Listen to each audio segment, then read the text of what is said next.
You may have heard that there is nothing that compares to the Southern hospitality, and Charleston, South Carolina, might serve as an example of where this notion originated. In this video, we are going to talk about top 10 places to visit in Charleston, South Carolina. Before continuing this video, like this video and subscribe to our channel for future updates. The must-do activity in Charleston is strolling about the Spanish Moss and brick-paved downtown area and taking in the atmosphere. And going on a walking tour is the very best way to take it all in. In addition, there is an abundance of historic homes such as the Nathaniel Russell House, Drayton Hall, and Magnolia Plantation and Gardens, to name just a few examples. It is not necessary to search any further than the Charleston City Market if you are interested in purchasing some vacation mementos, such as a sweetgrass basket, for example.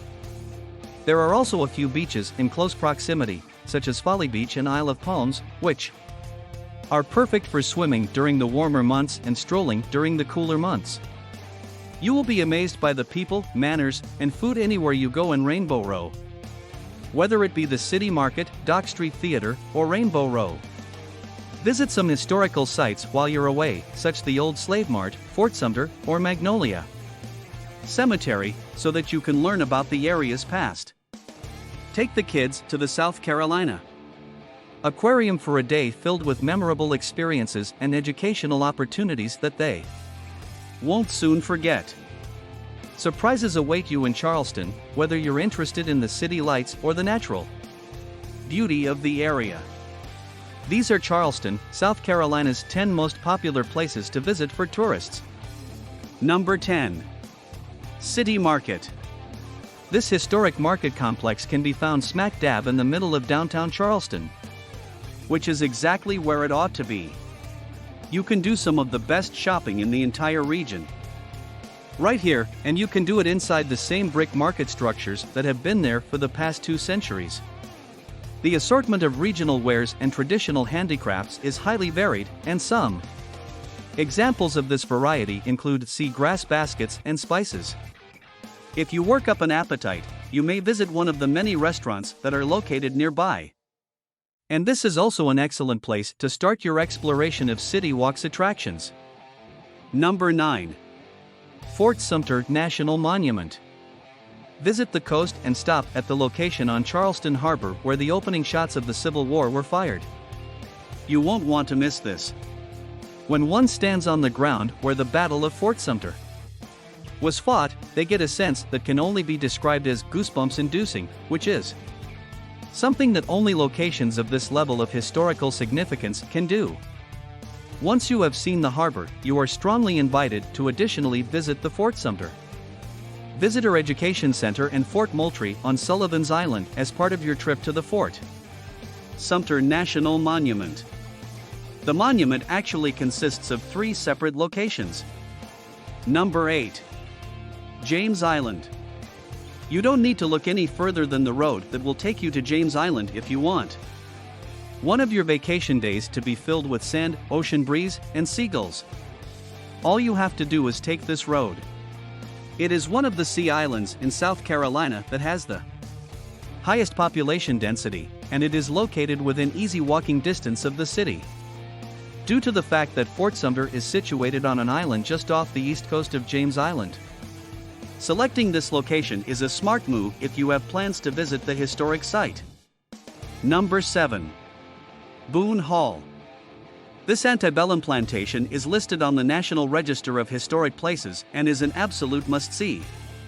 It is currently located in what is now known as the Boone Hall Plantation and Gardens.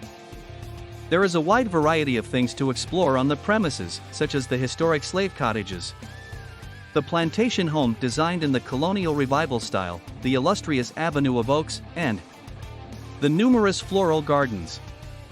Number 6. Waterfront Park.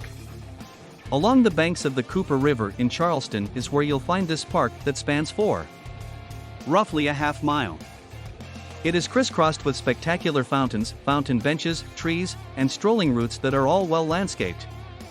The wooden piers that extend into the Cooper River and make for wonderful places for picnics or viewing are among the best features of this area. In addition to the iconic fountains, these piers are among the best features. Number 5. Dock Street Theater. This is an excellent option not only due to the venue's qualities but also because to its superior position in the city's historic French Quarter neighborhood, which is located in the central business district of Charleston. In 1809, it opened its doors as a hotel, and in 1935, it underwent the transformation into a theater. It is also included on the National Register of Historic Places because to the fact that it was the very first location in the 13 colonies to be conceived and constructed specifically for use as a theater. Number 4. South Carolina Aquarium. The South Carolina Aquarium is one of the many prominent tourist sites that can be found in the Charleston Harbor neighborhood. Due to its location in close proximity to a number of other well-known venues, this neighborhood is an excellent choice for a vacation destination. Choose a few exhibits or animals that you won't want to miss, such as the North American River, otters, alligators, loggerhead sea turtles, or the mountain forest and ocean exhibits, because the more than 10,000 plants and animals here might be overwhelming. For example, the North American river otters are a popular attraction. Number 3.